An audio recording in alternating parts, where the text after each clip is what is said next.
Hello students, welcome to the lecture on compensation management, and after this lecture we will be able to learn the following objectives.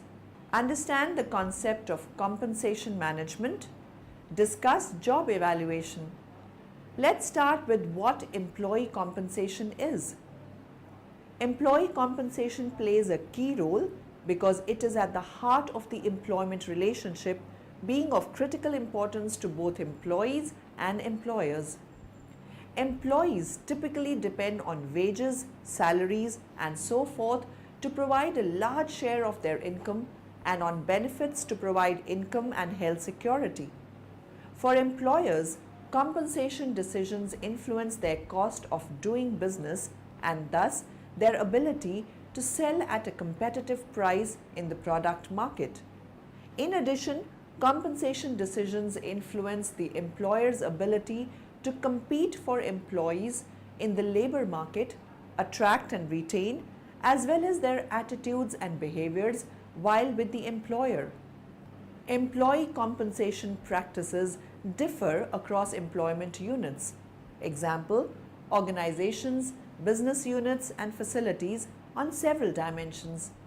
The focus of the employee compensation literature has been on defining these dimensions, understanding why organizations differ on them, determinants, and assessing whether such differences have consequences for employee attitudes and behaviors and for organizational effectiveness. Here we briefly describe the basic dimensions of compensation and summarize some of the key theories used to explain the consequences of different compensation decisions. Why do industry leaders use exemptive for employee performance management and compensation management? To make sure that each employee has objectives supporting personal development while staying aligned with team and company direction. To ensure that employees constantly have a clear understanding of these objectives and how they are doing against them so they can adjust immediately if necessary. To define the most effective compensation plan to best support these objectives given budgetary and local job market or legal constraints. And so that employees have total visibility into these compensation plans, thus maximizing motivation and retention. Thanks to exemptive, industry leaders have managed to link these four aspects together to have compensation plans that are aligned and effective. So what is it that exemptive provides for industry leaders? First, pre-built mechanisms to easily leverage data from HR and other systems, including external benchmarks, and to collect and approve qualitative information so they always have fresh, high-quality, controlled data. Automation of their business rules for calculation and real-time simulation of salary, bonus, commission, and stock options so they always have the most effective total compensation in place for each employee. Clear communication of objectives, results, and all aspects of compensation in one global view so that employees understand their objectives, results, and compensation.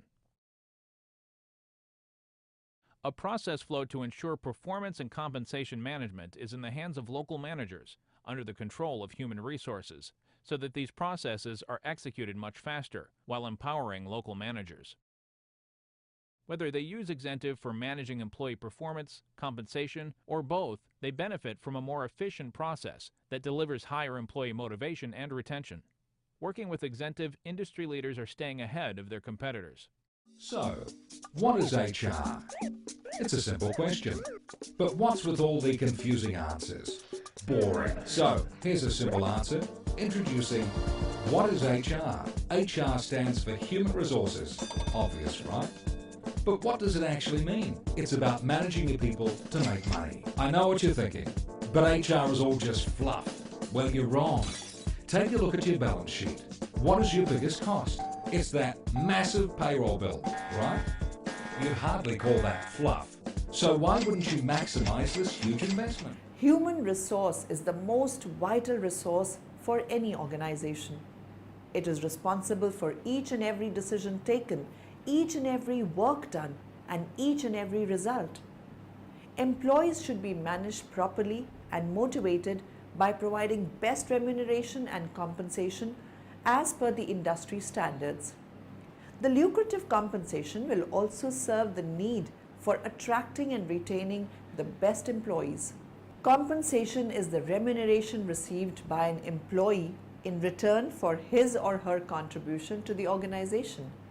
It is an organized practice that involves balancing the work-employee relation by providing monetary and non-monetary benefits to employees. Compensation is an integral part of human resource management which helps in motivating the employees and improving organizational effectiveness. Compensation is one of the most important HRM functions. It can help to reinforce the organization's culture and key values and to facilitate the achievement of its strategic business objectives. An organization's compensation policies and practices, by rewarding desired results, can reinforce employee behavior that realizes its strategic business objectives. Compensation is a formidable communicator and can be a powerful instrument for change and a major determinant of the culture of an organization. Reward systems by themselves will not change a culture. They can help reinforce a desired culture.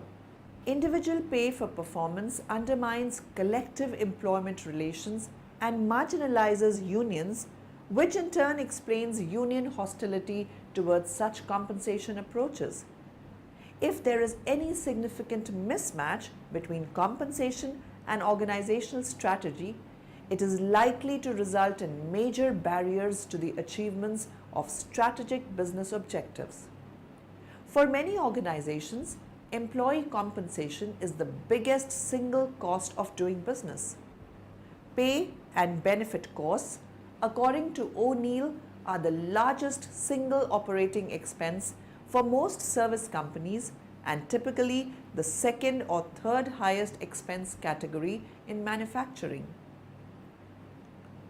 Compensation policies and practices should emanate from the organization's strategic business objectives because these determine the performance and behaviors to be motivated, the kind of people to be attracted and retained, and the structure of the organization. A formal compensation policy should reflect the organization's strategic business objectives and culture, articulate the objectives that an organization wants to achieve via its compensation programs, be communicated to all employees, provide the foundation for designing and implementing compensation and benefit programs. The common compensation program objectives are: attract and keep the desired quality and mix of employees, motivate employees to continually improve their performance and achieve the organization's strategic business objectives, reinforce the organization's key values and the desired organizational culture, drive and reinforce desired employee behavior, ensure compensation is maintained at the desired competitive level, control compensation costs, ensure optimum value for each compensation dollar spent, comply with legal requirements. For the employee, ensure equitable treatment, accurately measure and appropriately reward performance and contribution to the achievement of the organization's strategic business objectives. To achieve these objectives, it is essential that organizations have a systematic approach to compensation. The effects of inadequate compensation planning are numerous. A pay program may include the following 4 components: base pay, wage and salary add-ons, incentive payments, and benefits and services. Base pay refers to the cash that an employer pays for the work performed. This base pay can be further delineated as either a wage or a salary. Wages are hourly rates of pay regulated by the Fair Labor Standards Act of 1938. This federal legislation formed the foundation of minimum wage, overtime pay, child labor, gender equality, and record-keeping requirements for U.S. businesses. Employees who are subject to the Fair Labor Standards Act are known in compensation management parlance as non-exempt. Salaries which are usually paid to managers and professionals are annual or monthly calculations of pay that usually have less relation to hours worked. Most but not all salaried workers are exempt from the Fair Labor Standards Act of 1938.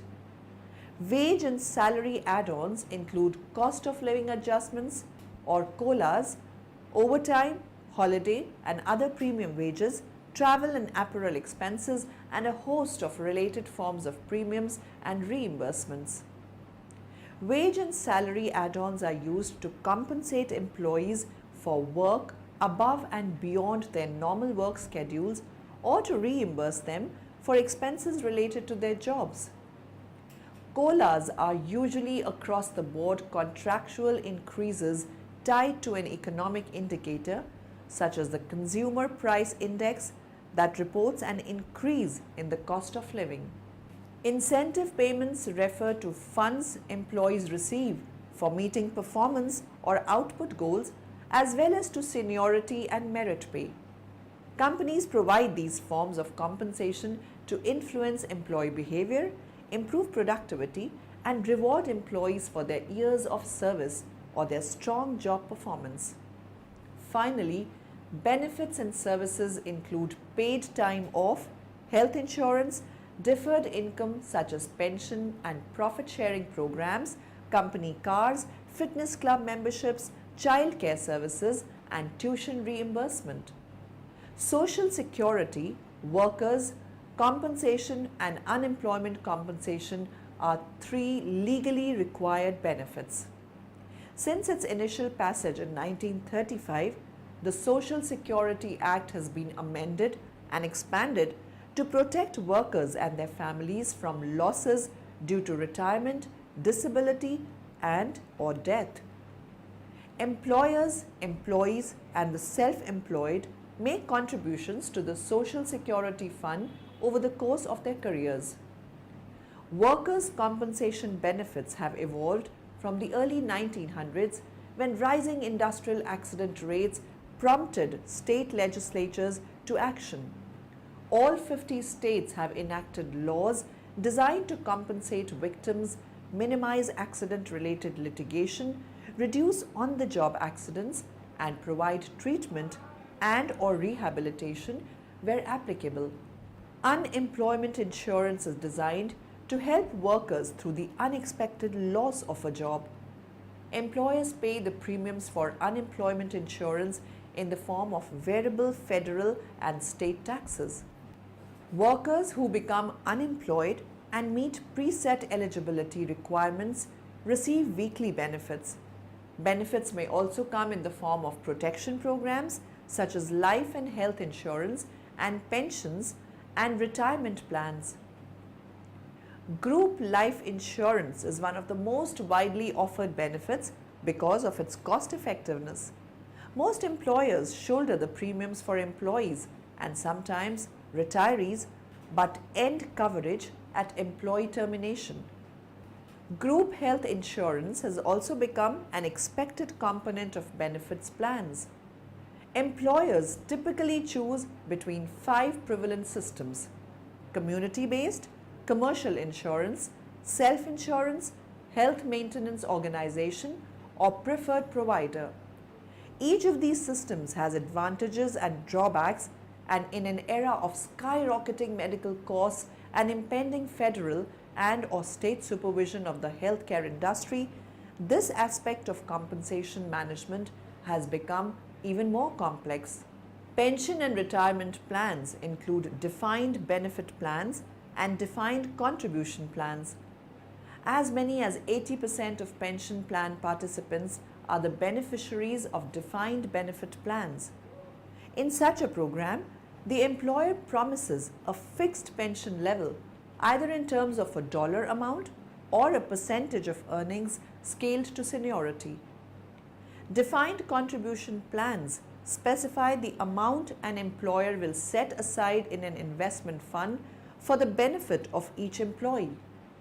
These plans have grown increasingly popular in the 1980s and 1990s because employers know their costs upfront, employees can also contribute, and the funds can accumulate in a tax shelter. Employee Stock Ownership Plans, ESOPs, and 401k plans are the most popular defined contribution plans. It is important for small business owners to understand the difference between wages and salaries. A wage is based on hours worked. Employees who receive a wage are often called non-exempt. A salary is an amount paid for a particular job, regardless of hours worked, and these employees are called exempt. The difference between the two is carefully defined by the type of position and the kinds of tasks that employees perform.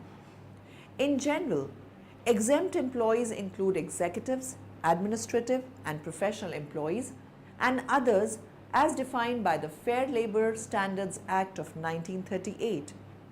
These groups are not covered by minimum wage provisions. Non-exempt employees are covered by minimum wage as well as other provisions. It is important to pay careful attention to these definitions when determining whether an individual is to receive a wage or a salary. Improper classification of a position can not only pose legal problems but often result in employee dissatisfaction, especially if the employee believes that execution of the responsibilities and duties of the position warrant greater compensation than is currently awarded.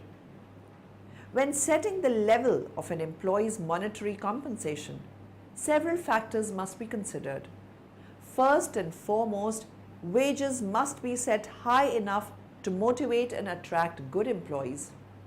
They must also be equitable, that is, the wage must accurately reflect the value of the labor performed. In order to determine salaries or wages that are both equitable for employees and sustainable for companies, businesses must first make certain that they understand the responsibilities and requirements of the position under review. The next step is to review prevailing rates and classifications for similar jobs. This process requires research of the competitive rate for a particular job within a given geographical area. Wage surveys can be helpful in defining wage and salary structures, but these should be undertaken by a professional when possible to achieve the most accurate results. In addition, professional wage surveys can sometimes be found through local employment bureaus or in the pages of trade publications. Job analysis not only helps to set wages and salaries, but ties into several other human resource functions such as hiring, training, and performance appraisal. As the job is defined, a wage can be determined and the needs for hiring and training can be evaluated. The evaluation criteria for performance appraisal can also be constructed as the specific responsibilities of a position are defined. Other factors to consider when settling on a salary for a position include availability of people capable of fulfilling the obligations and responsibilities of the job, level of demand elsewhere in the community and or industry for prospective employees, cost of living in the area, attractiveness of the community in which the company operates, compensation levels already in existence somewhere in the company. Benefits are an important part of an employee's total compensation package. Benefits packages became popular after World War II when wage controls made it more difficult to give competitive salaries. Benefits were added to monetary compensation to attract, retain, and motivate employees, and they still perform that function today. They are not cash rewards, but they do have monetary value. For example, spiraling healthcare costs make health benefits particularly essential to today's families. Many of these benefits are non-taxable to the employee and deductible by the employer. Many benefits are not required by law but are nonetheless common in total compensation packages. These include health insurance, accidental death, and dismemberment insurance, some form of retirement plan, vacation and holiday pay, and sick leave. Companies may also offer various services such as daycare to employees either free or at a reduced cost. It is also common to provide employees with discounted services or products offered by the company itself. In addition, there are also certain benefits that are required by either state or federal law. Federal law, for example, requires the employer to pay into Social Security, and employment insurance is mandated under OASDHI. State laws govern workers' compensation. As businesses change their focus, their approach to compensation must change as well. Traditional compensation methods may hold a company back from adequately rewarding its best workers. When compensation is tied to a base salary and a position, there is little flexibility in the reward system. Some new compensation systems, on the other hand, focus on reward for skills and performance, with the workforce sharing in company profit or loss. One core belief of new compensation policies is that as employees become employee owners, they are likely to work harder to ensure the success of the company. Indeed, programs that promote employee ownership, thus employee responsibility and emotional investment, becoming increasingly popular.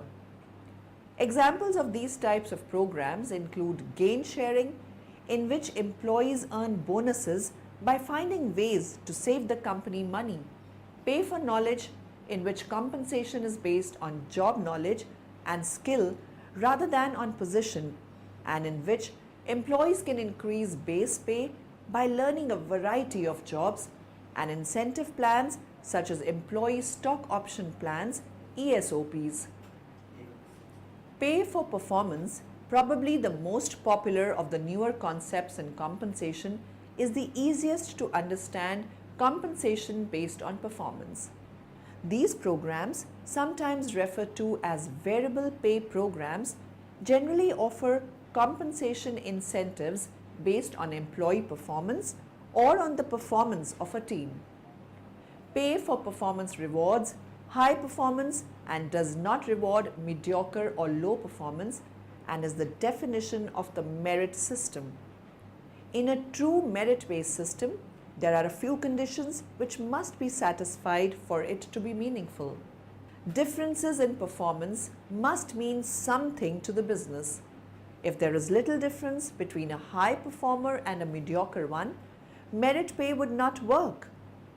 Performance must be measured regularly and reliably. Please make yourself comfortable, Susan. May I ask what this is about, Fabio? The firm is performing job evaluations for everyone, and this is your 30-day evaluation. What does that mean? We will evaluate on how well you are able to perform your job. On a scale from 1 to 10, 1 being poor and 10 being extraordinary, where do you think you stand? OMG, at least a 21. Ah, right. I have improved since my first day, and now I can text over 150 words a minute and have mastered Angry Birds. Okay. Let us try and work on a demonstration. I will call you and you take it from there, okay? Sure. Ring ring ring. Susan, that is your cue to answer the phone. Oh, right. Hello? You forgot to include the salutation and the firm's name.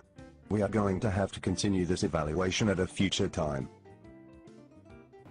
The job evaluation is a set of systematic procedures to determine the relative worth of jobs within the organization. It aims at establishing pay structures that are fair and equitable and rewards appropriately the greater efforts and hardships involved in some jobs as compared to others. Job evaluation is the process by which the content and contribution, value added of a role in an organizational context is measured using a common set of factors to arrive at a well-reasoned, defensible and equitable pay. It is the process by which work at various levels is compared within an organization. The process further provides a means by which internal roles may be linked to the salaries as provided by competitive organizations. From this linkage, organizations may make decisions on their remuneration framework and policies, eventually leading to individual pay decisions. Job evaluation is the process of analyzing and appraising the content of jobs set in the family of other jobs so as to put them in a suitably evolved rank order, which can then be utilized for installation of an acceptable wage structure in an organization. In short, job evaluation concerns itself with the pricing of jobs in relation to other jobs on the basis of concern that is consistent, fair, logical and equitable, and not on the basis of arbitrary variable judgments dictated by short-term expediency or arrived at through rule of thumb methods. While one may get the impression that as a technique, job evaluation possesses precision of a scientific variety, it is not so in practice, for in the ultimate analysis, it is essentially a way of applying judgment. Since no evaluator process can eliminate the need to exercise judgment, however systematic it is or may be, it will always remain captive to human judgment. Additionally so, because the technique is to be administered by people and for people in the live organization. The ultimate goal of job evaluation is the establishment of a hierarchical structure of jobs based on a common set of criteria. These evaluation criteria are generally expressed in the form of compensable factors. In general, most organizations use following four broad categories of compensable factors: components of job content or work demands that are felt to provide the basis for compensation. Skill needed to perform the job, effort required completing the job, responsibility that goes with the exception, and working conditions under which jobs are performed. Some of the important objectives of a job evaluation program are establishment of sound salary differentials between jobs differentiated on the skills required, identification and elimination of salary-related inequities, establishment of sound foundation for variable pay such as incentive and bonus, maintenance of a consistent career and employee growth policy guidelines. In organizations with active unions, creation of a method of job classification so that management and union officials may deal with major and fundamental wage issues during negotiations and grievance meetings. Now, in the end, let us summarize what we have learned in this lecture. In financial terms, the salary and wages we pay to your employees for the work they do. Other non-financial forms of compensation can also be offered to attract and retain staff. Compensation is one of the most important HRM functions. It can help to reinforce the organization's culture and key values and to facilitate the achievement of its strategic business objectives. It is important for small business owners to understand the difference between wages and salaries. The job evaluation is a set of systematic procedures to determine the relative worth of jobs within the organization. The point factor method or point plan involves rating each job on several compensable factors and adding the scores on each factor to obtain total points for a job.